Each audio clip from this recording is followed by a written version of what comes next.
Thank y'all for being here, and also want to thank those who are gathered with us today, including Senator Perry and Representative Drew Darby, Mayor Thompson, Chief Nim Kidd, who are at the table with me.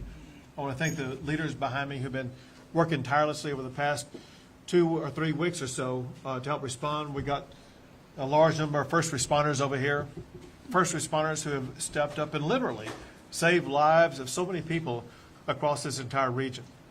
I'm here today to provide an update on the recovery process in Tom Green County. Before I go into that, however, I want to make clear that we're not taking our eye off of what's going on in Kerrville at all.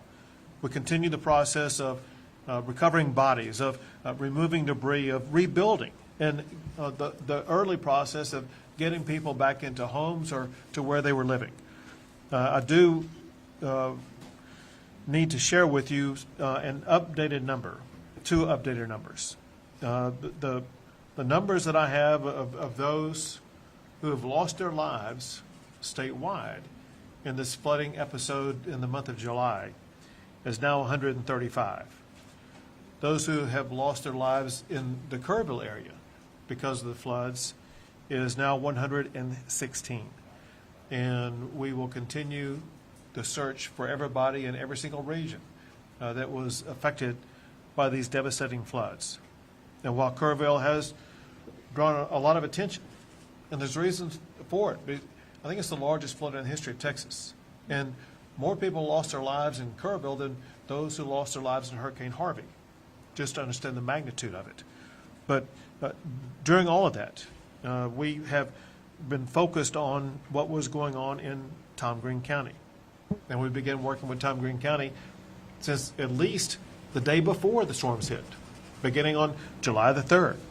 On July the 3rd, the state deployed Texas Task Force 1 boat crews to be here and be available in the event they were needed. And it turned out they were needed. We also deployed other resources and assets to make sure that there would be the ability to respond, including a boat crew that was sent to Brady on July the 3rd, the day before the flooding took place. I issued a state disaster declaration for Tom Green County on July the 4th and requested a federal disaster declaration for Tom Green County on July the 10th. And it was granted the next day. Now, in Tom Green County, we are working with officials and working with the community to go through the many stages of the recovery process. Part of that is helping individuals in the tough challenges they're facing, whether it be mental, emotional, physical, or property or family, whatever the case may be. We have so many agencies at the Disaster Recovery Center right now that are responding to the needs of people in the Tom Green County area. Other needs that are being made at the Disaster Recovery Center are needs concerning individual assistance. That individual assistance is now available because of the major disaster declaration that was granted by the federal government, by President Trump. Also, public assistance is available for Tom Green County to rebuild the roads and other structures that the county and city are responsible for. I mentioned it at the Disaster Recovery Center. We have today, but we'll have for days on end, more than a dozen state agencies available to help address the needs of the people in this community. Another thing that we're doing is gathering information that helped us understand the way the response was undertaken here.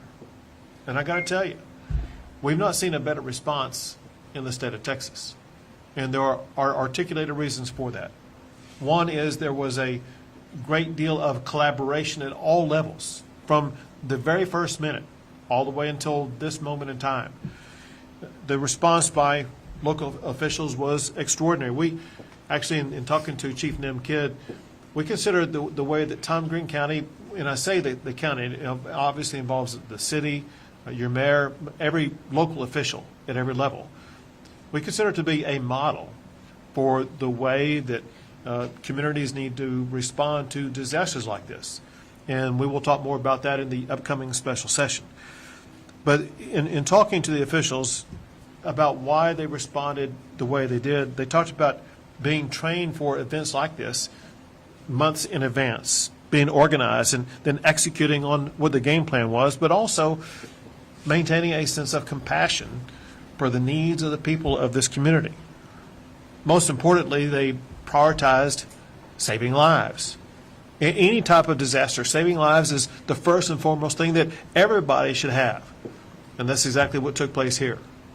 I've heard so many stories about so many rescues that have taken place. Rescues that literally saved lives. Had it not been for those rescues, dozens of people in this community would have lost their life. And there are others that may not have lost their life, but they were still rescued, and they are now able to move forward because of the fact they were rescued. I had the chance to visit with local residents, and I wanted their input on what they were seeing and experiencing. And some words always came up, and that is that they said in San Angelo, we're one community.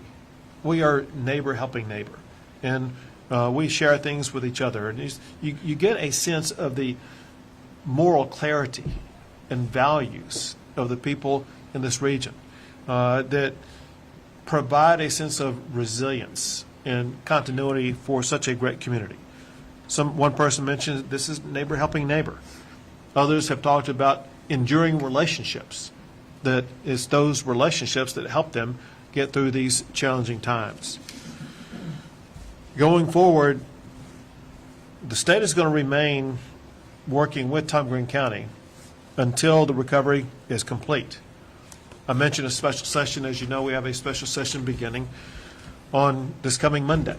And we have two leaders with us right now that will be very involved in that special session on ensuring that not just Tom Green County, but that every state, every county across the state is going to be evaluated, and we're going to look for strategies that we can pass laws on that will make preparation for these types of events better, make response to these types of events better, to make sure that we leave this disaster in a way that puts Texas in a better position going forward than we were before this devastating storm hit our state. I know that one thing that I also hear about, that I want to just mention real quick, now that the storm has passed, the needs for housing have surfaced. And we are working at the Disaster Recovery Center on addressing those housing needs. In the meeting that we were at before coming out here, we talked about the pressing need to address housing. So it's one thing that's going to be happening at the DRC here in San Angelo. It's another thing that we will talk about in the course of the special session that's upcoming.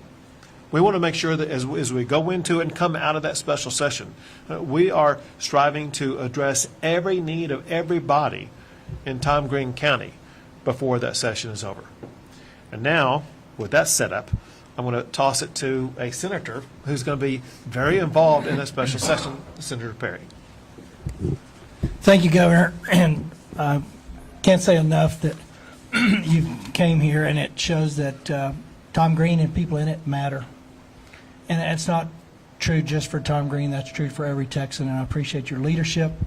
As the governor said, I don't know that the folks of Tom Green County can appreciate what was done, that had it not been for them, there would have been more lives lost. And so we're going to start the process this session, this special session. We didn't see this coming on your first call. Unfortunately, God and Mother Nature kind of had a different path, I think, for some of this. But I am confident that we will have a few hearings and figure out where we're at, what can we do better to prevent, what can we do better for mitigation, and that people will leave there hopefully informed, educated, but most importantly, hope. You know, that's the one thing that we can't do as a legislature is put hope in the hearts of the folks that have been impacted at the most deepest levels.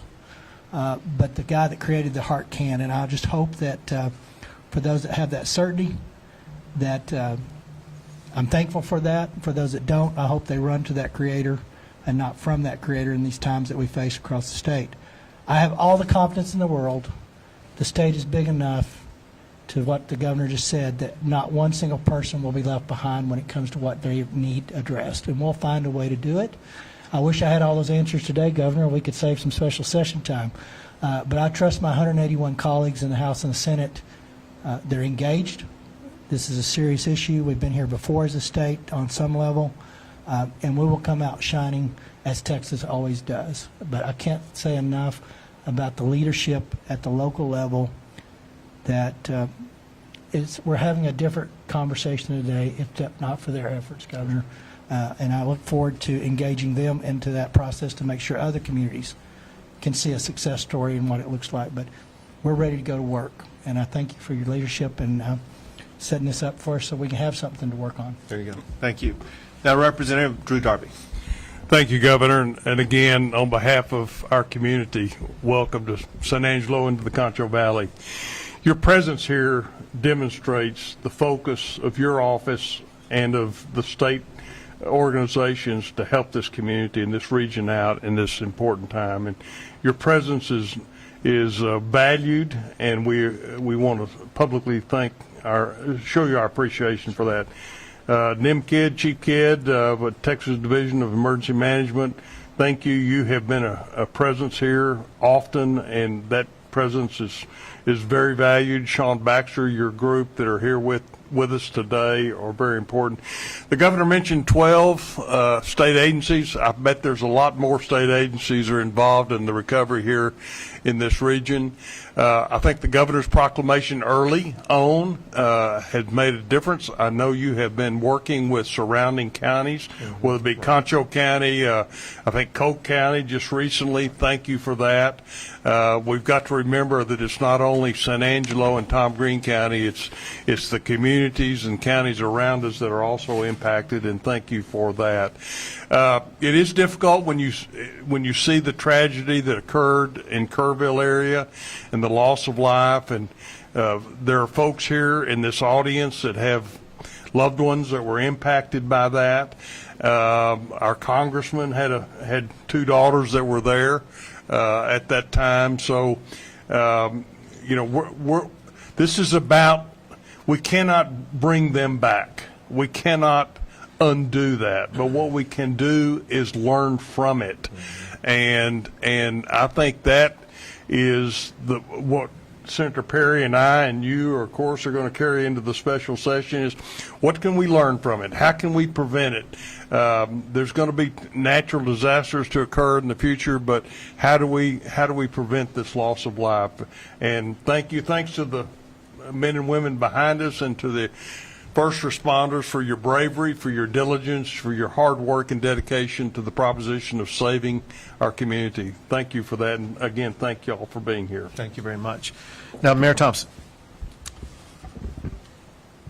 First things first, thanks for coming here and seeing us. As a voice of the local people here, I want you to know that from the word go the morning of the 4th, we heard from every one of y'all, all of our first responders. Everybody became a first responder.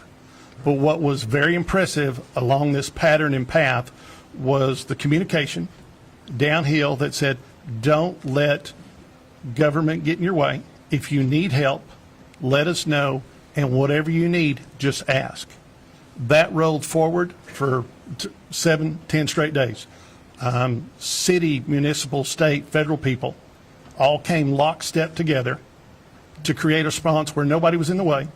There were no egos in the room. It was, we'll do what we need to do to get it done.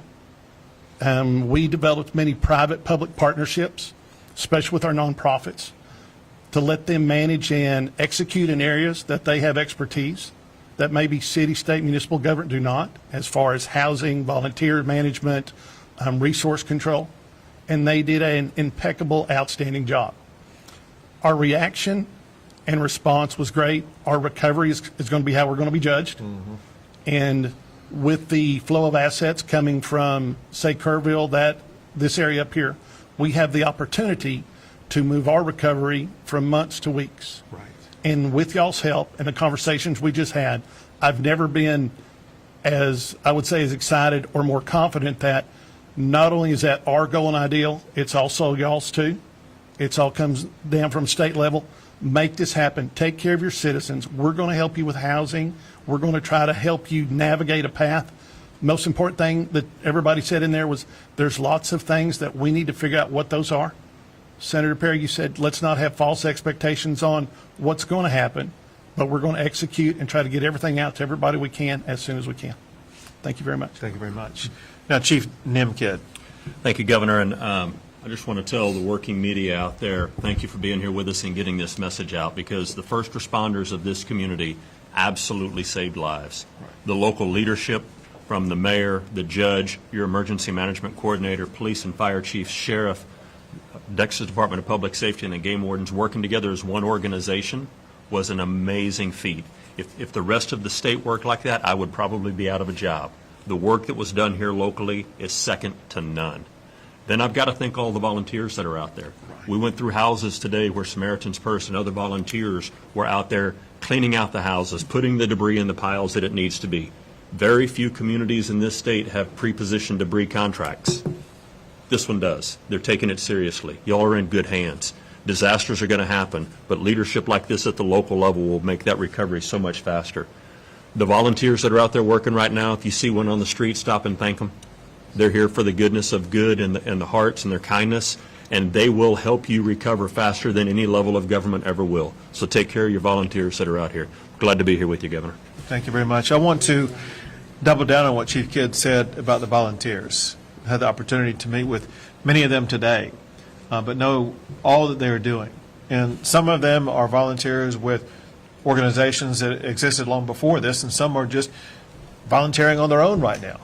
And what these volunteers are doing, both here in this county as well as Kerr County and counties in between, are changing the face of Texas.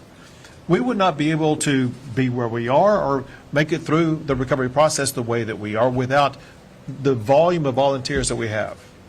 And I'll add this. I've never seen such generosity from our fellow Texans in supporting their communities, those in need. And I got to tell you, what you are providing in monetary resources to help these individuals in these communities is going to accelerate that rebuilding process. Every donation that's coming in that I'm working on is going to make sure is going to someone who's going to be having a home rebuilt or an RV trailer restored, whatever the case may be. We want people back in their homes as quickly as possible. And one thing that accelerates that process are the very generous donations that are coming from our fellow Texans. And with that, we'll take a few questions. Governor Abbott, God bless you, first of all, and all of the folks that have labored to support the people of Texas here. What can we do now concerning an early warning system? I heard some of that mentioned in Kerrville, now here in San Angelo. Is there a plan in place for Texas to have an early warning system in case of flooding, tornadoes, et cetera? So, I mean, there's several several things that need to be answered to that, several responses to that. One is that in some places there are early warning systems, in some places there are not. And what we need to do, what we are going to do in the session, is evaluate early warning systems. But we have to evaluate it, I think, through this lens. And that is that what may be needed in the Guadalupe River area could be completely different than what is needed in Tom Green County.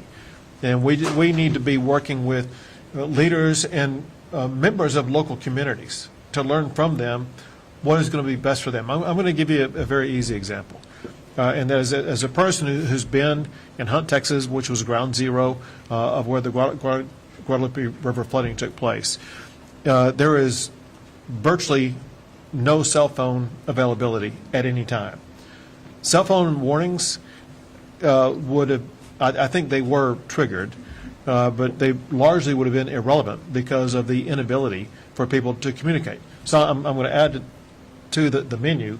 We have to work on improving communication levels in all of these different regions. Improving communications will be a part of early warnings that we need to address. That said, I know that this senator, this representative are keenly focused on early warning systems, and we'll get something passed on it. Governor, Sean Humphrey, Fox West, Texas, thank you for being here.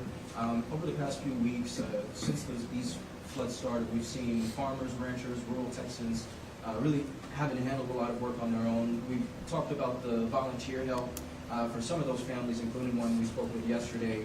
Volunteers got there for the first time, even up to yesterday. So as you look forward and go into the special session, how can we look toward, just making sure even in those rural communities, those small places like Concho County, people are getting the help they need? So every person in every county affected by these storms is a priority, large and small. And so we'll be going county to county. I talked about the people who are available right here, right now in this disaster recovery center. Those same agencies are available in every single county that is affected. We will use those agencies and more, working in collaboration both with federal and local agencies to make sure that the needs of every Texan is going to be addressed. You mentioned agriculture, and there are agricultural agencies in Texas as well as the federal government that will work to address the needs of the farmers and ranchers across our state that grow the food and provide the products that feed the nation. Yeah, go ahead. I had put it out on Facebook, and Texas Department of Agriculture, I can't give you that link right off the top of my head, but go there, and there's about 3 or 4 different categories of disaster relief. I'll give you one that was very pertinent and relevant, was fence building.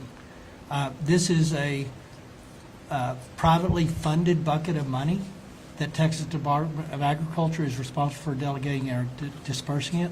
And I think they're very quick about it. But I can tell you, the agriculture community, the sheep, the cattle, these guys in this area, if they got fences and downs that came through this flood and stuff, but that is a very helpful resource. And people have, I put that out in one day, and I already had 2 people tell me they were having fence building within a few days. So just tag that Department of Agriculture's resource. It's privately funded from private donations, and I don't know what's in there, but I do know that Commissioner Miller, as well as his assistant Dan Hunter, are keenly aware of trying to get those monies out. So for the agriculture perspective, that's something that's pretty clearly immediate help for the most part. Good information. Hey, go ahead. What would the housing assistance possibly look like, and would it help people get out of these possible floodplains? So the guy who knows most about that is Chief Nim Kidd. I'll have him address it. So thank you. Yeah, easy there, Mayor. So,